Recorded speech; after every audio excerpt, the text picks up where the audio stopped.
um, being like customer obsessed in your marketing. And how does that, how do you get to that kind of obsession? Is it by like understanding them before they even arrive on your site, or are you able to kind of piece more facts together about what they're wanting as they're journeying across across Like, your whole I website? think it kind of depends on your market. I mean, when I think about like heritage brands who've had customers forever and they know their customer today and they kind of have a sense of who their customer tomorrow is, the idea of starting with a sense of persona is a great place to begin, I think, and yet is a place where people kind of cop out and they do these really weak personas, and they don't really live the personas. They don't go and interview these people. They don't survey. They don't segment their marketing against it.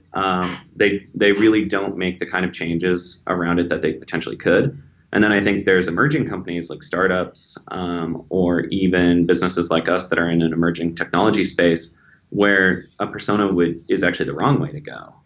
You could spend your days building personas and trying to target those people, but it's much more important to sort of put a stake in the ground and say, like, we're going to focus on audience in the general sense, Hmm.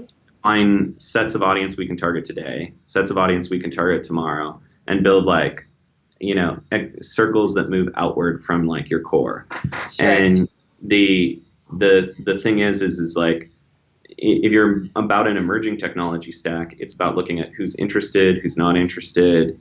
Um, will your if your budget will allow you to go after the not interested, that's great. But a lot of companies don't have that opportunity. So what you're relying on is moving interested parties into purchasers, purchasers into what McKinsey calls the customer decision journey. There's this like, I think they're pretty close to right. I have my questions about their view of like the iterative cycle, but they talk a lot about how, a customer in the customer decision journey goes from being interested to being a buyer to then being either an advocate or like a customer service problem for you, essentially. Yeah. Like, they really take the role of what does aftercare mean, but that advocacy cycle becomes a loop. And I think that in our marketing, long before we have a lot of loops, long before we ever get to even that like um, interested and buyer portion of the McKinsey journey.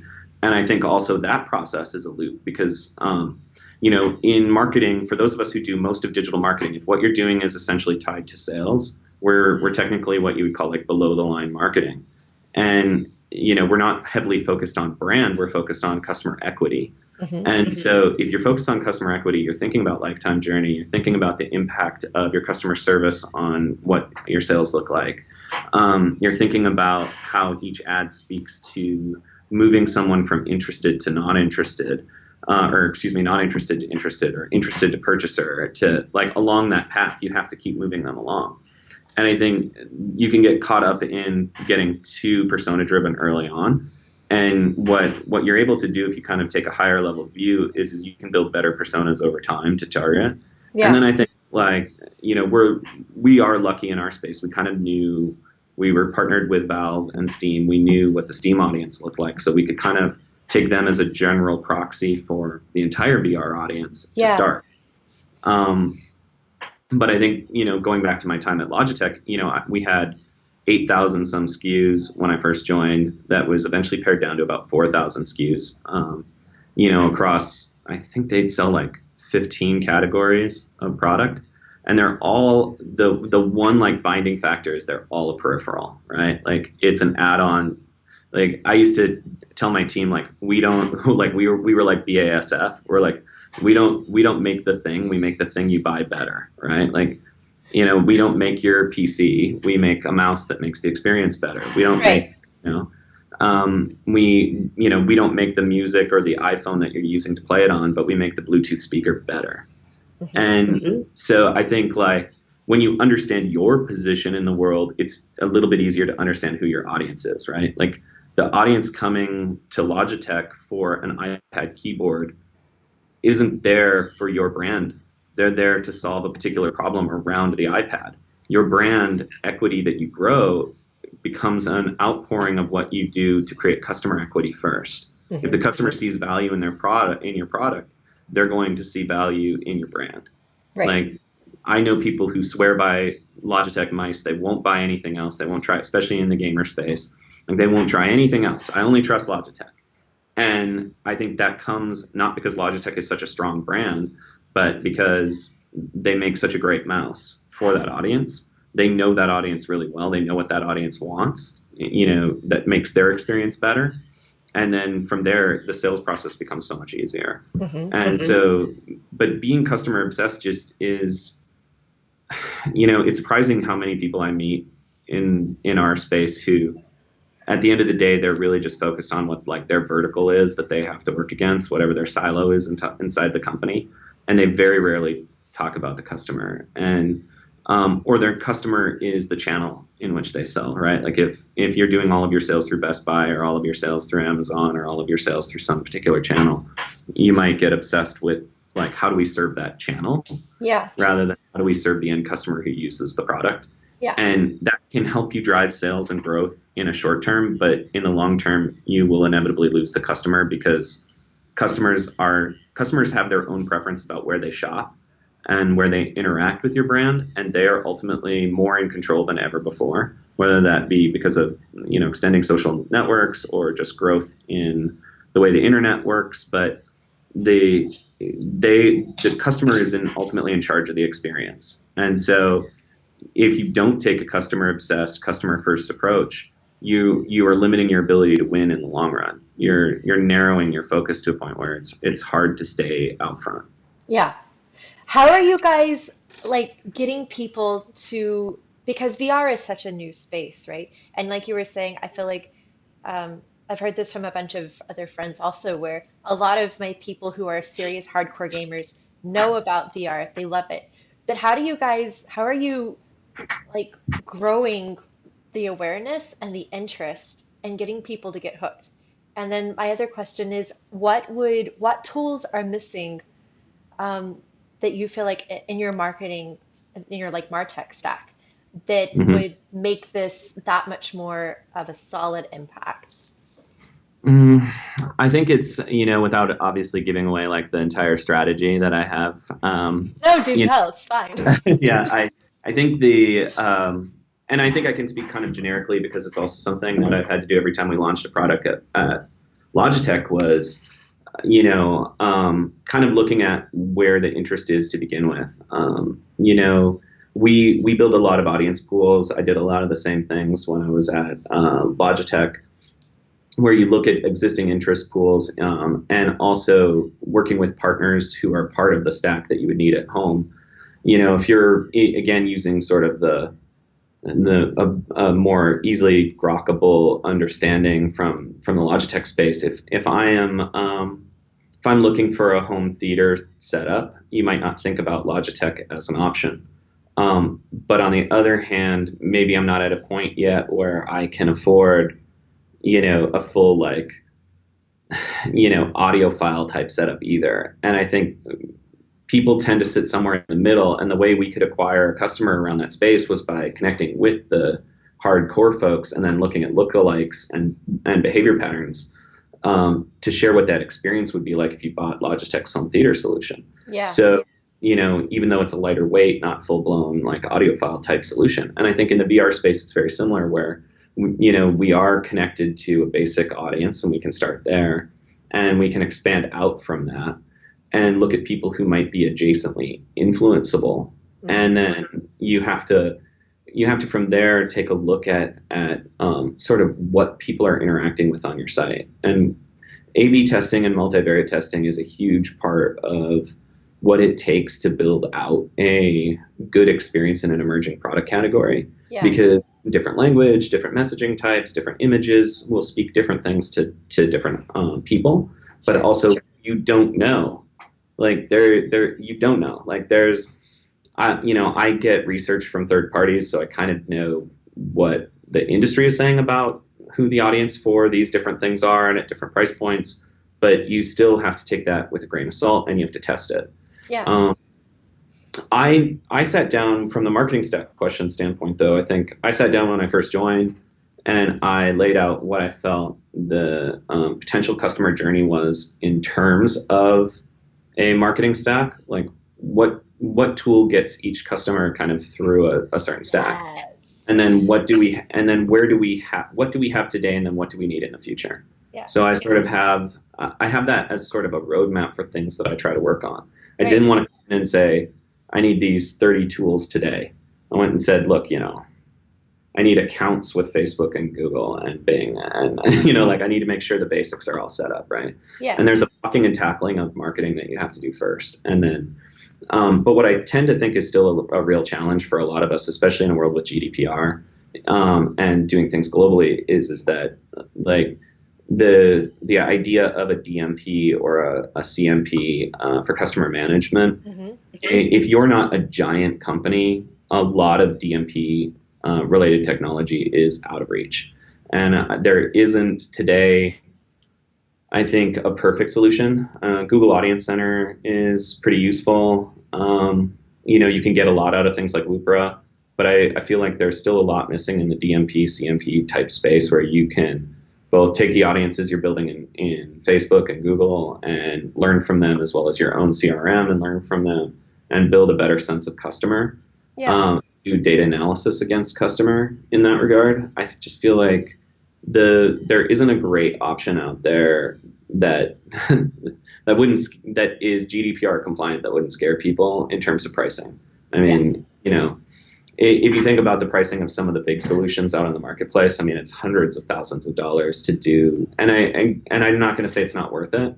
It's just that's out of reach for a lot of your medium-sized businesses, your smaller businesses. Right. I want to put as many dollars as I can towards actually doing customer acquisition. Yeah. And I think the other thing is the technology stack for the longest time has been owned by the agency partners and not in-house. And that in and of itself is a challenge, because if you switch agencies, which happens a lot, you lose access. You may own that data, but you lose access to tooling that's been actually working for you. Right. And I believe a majority of what we do from a media buying standpoint should be done in-house and not through agencies. Agencies should be a force multiplier on top of, whether that be for creative or, additional campaign management, things like that. But it shouldn't be where your core competency comes from a marketing standpoint, because as soon as you start doing that outsourcing, you lose the ability to build a long-term stack that you can grow against. And that's, I feel like that's a real challenge in the marketing space today. But if you read Day, you read like any of the industry trade magazines that are out there, more and more and more companies are moving away from using third-party media agencies and moving in-house. And I think you're going to start to see more demand and questions around what is our DMP strategy. Yeah. And I think hopefully that'll help get some lower price point products in the space that are not, hundreds of thousands of dollars to get going. If you're trying to build a in-house agency, that gap is a huge one, I think. What do you think about machine learning and the whole AI space in relation to like data gathering and personalization, and especially within the gaming sector? I think there's a lot of opportunity there, but it's still very early. And I think part of that is for a lot of companies, if you're not doing A/B testing, then getting to multivariate testing is really hard, right? Like you got to learn to do A/B. You have to make A/B testing integrated into your environment. Okay. So if you're integrated and you're doing A/B testing, then you need to move to multivariate testing. And then when you're done, making that a cultural norm, like multivariate testing everything, then you can get into sort of personalization based on your multivariate tests and sense of audience, right? So then personalization then leads to machine learning and AI, because you now have data pools that can actually feed those engines. But I think what we've sort of told the modern marketing organization is like, hey, move to AI and move to AI and to machine learning as a path to shorten things. And I think if you have mature marketers, that can definitely work. If you don't have mature marketers, I think they won't be able to understand what's going on. And I think the test and learn approach is huge. Having worked at companies that use a lot of data to do personalization and make choices and make decisions, like it's a huge opportunity, and it's one that every marketer should be paying attention to. But I still talk to marketers in this industry who don't know what an A/B test is. They Yeah. don't know, like trying to get them to. They're such. In some ways, you like talking to them about personalization and machine learning is a bit of a buzzword that they know they should care about, but they don't know how they even get there. Yeah. Yeah. And I think, but on the other hand, there's a generation of marketers below that they can't begin to see the world any other way, right? Like we're moving towards bot interactions and where decisions are being made for us. I guess like some of the early examples of this in marketing from a digital marketing standpoint was moving from manual bidding in PPC environments to bid management, right? So if you're familiar with Kensho or Marin or, Adobe, testing suite, things like that, there is a certain amount of algorithmic and rules-based decision making that has been going on now for almost a decade. And if you're not using some of those tools, you're probably wasting marketing money. Right. And so, I think there will come a point where people feel the same way about the machine learning stack and the personalization stack, or portion of that stack, because there's I think that there isn't truly a full understanding of how that will benefit them in the long run, but I think it is necessary. But there isn't as much personalization in the gaming space today as there should be. I mean, we do personalization by audience type today. I did a little bit of personalization when I was at Logitech. It can be really hard to get people on board with it still. Why is that? I think it is like again, it comes back to why I think a lot of marketers are ending up in the chief digital officer and like VP of digital type roles now, is because I think at the executive level, there's a lack of understanding about how some of this technology will actually drive sales. And then I think and then I think there's another part of this, which is like it's fundamental to the business models, which is, historically, if you made a product, your goal was to get it to retail, and retail was a paid customer acquisition channel is ultimately what it was. But then you begin servicing the channels versus servicing your customers because they become this vehicle for that. And what we see is large scale movements towards direct to consumer first. You can see it in the consumer electronics space. Look at how Best Buy has become less and less of a shopping center where you go to talk to somebody knowledgeable about products, and more a place where you go because it's a kind of they would hate for you to use this, but for lack of a better term, like a kind of showroom for the products, right? Yeah. And the more and more businesses are stepping away from wholesale. Machine learning and predictive technologies in general have to be a part of our future. Like, I think people who are successful are definitely going to adopt these technologies. It's just, you have to have all of the pieces in place, in my opinion. Like, to really be successful at it, you have to have the pieces in place underneath. You have to have the data aligned underneath. Like, if I was selling those technologies and I went in to talk to somebody about it and they didn't have a solid analytics stack underneath, I'd be a little worried. Like, what data are they going to be sending me? Right. And some tools are good at filling that role, but I think it's an emerging space and it's something to be paying attention to, if not attempting to integrate today. I remember the first time somebody showed me bid management, and I was like, why on earth would you do this? And the person explained it to me. Well, do you want to be a day trader, or do you want to, like, where you're making changes every few minutes, or do you want to have something do that for you? And I was like, I get it. Yeah. And then I do think there is a force multiplication standard, which is like none of us, I haven't been at as big of different companies I've been at. I've never been at a place where budgets were unlimited, and so was staffing, right? Yeah. And these kind of tools definitely help us scale our efforts without having to add more headcount. And I think there is a little bit of a gap at times in upper management understanding that. But again, that's why I think the challenge is on us as marketers to both explain what it is we do, to kind of get upper management on board, get them to understand, and also to make the things that we're working on measurable. We were talking before the interview started, like I went to SoulCycle this morning. It's a bit of a cult. I'm a huge fan of the brand, but they are amazing at marketing there. Part of why people refer to SoulCycle as a cult is, I think, because they're so much in control of their customer journey.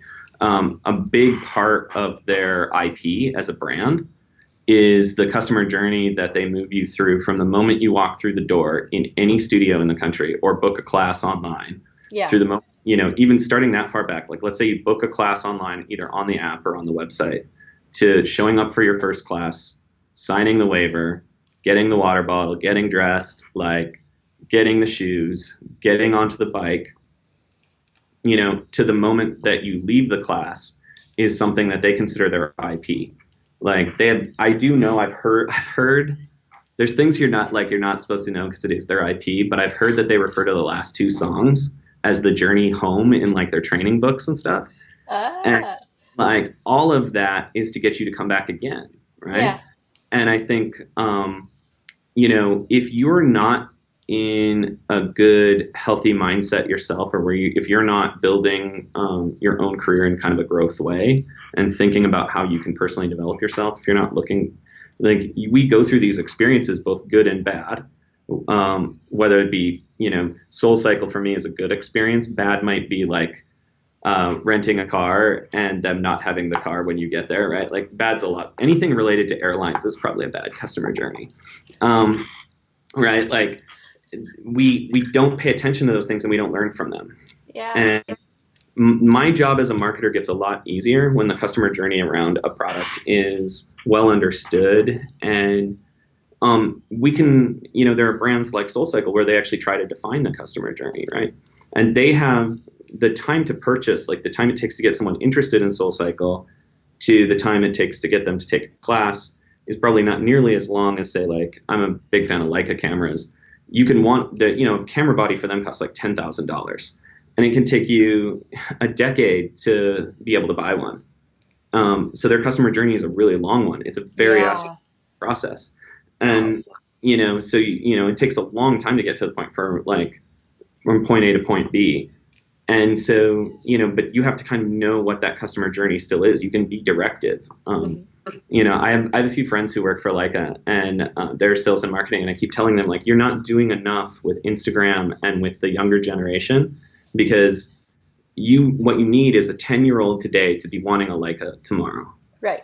Like you want it from the first time they pick up Instagram and discover photography, to start to be moving through that cycle of like, what is the pinnacle of photography? Is it my phone, or is it slowing down and learning how to use this incredible tool for photography that costs so much money?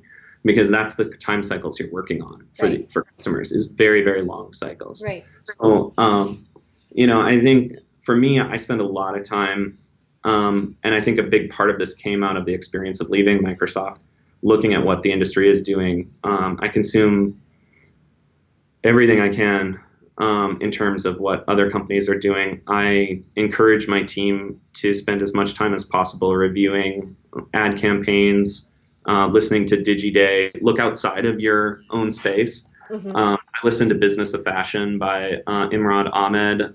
His podcast is amazing. I don't know the first thing about fashion. I'm probably in some ways not that fashionable of a person.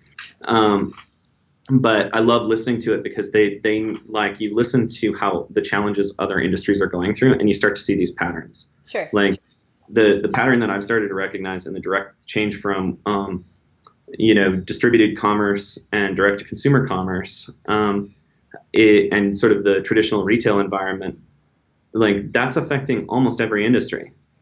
And understanding that people are going about fixing it in different ways is a huge advantage, because I can learn something from the fashion business. I can learn something from Nike. I can learn something from Louis Vuitton. And, I think there was a big shock in the world when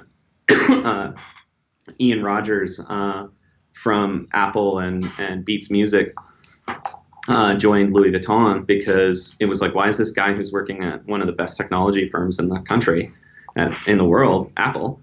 And why is he going to Louis Vuitton? And it's like, well, they have huge challenges, and those challenges are a unbelievable opportunity for growth and for experimentation, and to take his knowledge about how people buy in this industry to how people buy in this industry.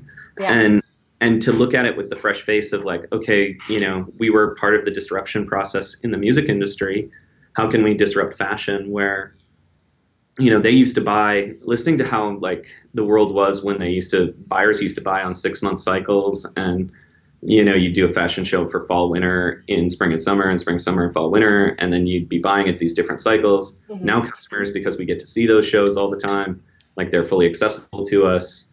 Imran Ahmed interview I hope I'm saying his name correctly. I heard him interview one of the people who were the hosts of the Glossier podcast. So I Yeah. downloaded that, which is a little way too into the fashion space for me. I like delete half the episodes, but every once in a while they talk about something that's super interesting to me.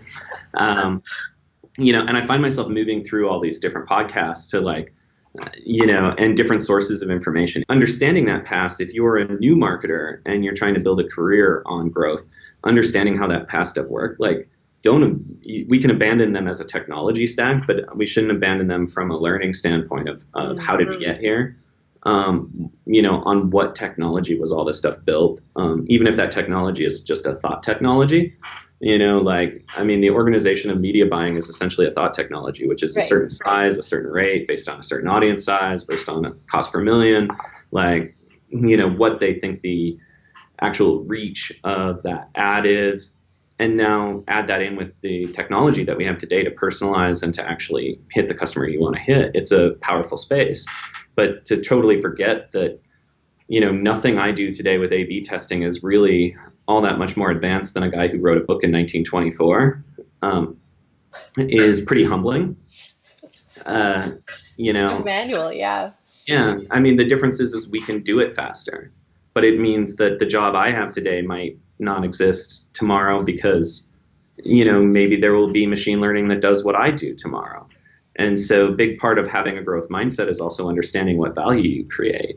Right. If I was talking to a young marketer and like when I'm coaching and working one-on-ones with the people who work with me, a big part of my conversation with them is what do they want to be when they grow up? Because I'm still trying to figure out what I want to be when I grow up. All of the things. I think there's a danger in getting like, I think the first place I read it, I was always really impressed with this idea when I would read it about it from Rand Fishkin at SEO Moz would talk about the idea of hiring T-shaped people. And the idea, like, especially in the agency world, there tends to be like, I work on programmatic, or I'm the Facebook buyer, I'm Google, I'm the SEO, I'm the this person, I'm the that person. And the problem is that when you get to the executive level in your career, what people are definitely looking for when you get to an executive level is the ability to see what you're doing and how it influences and benefits or hurts other like executive level people, right? That executive view is the strategic viewpoint.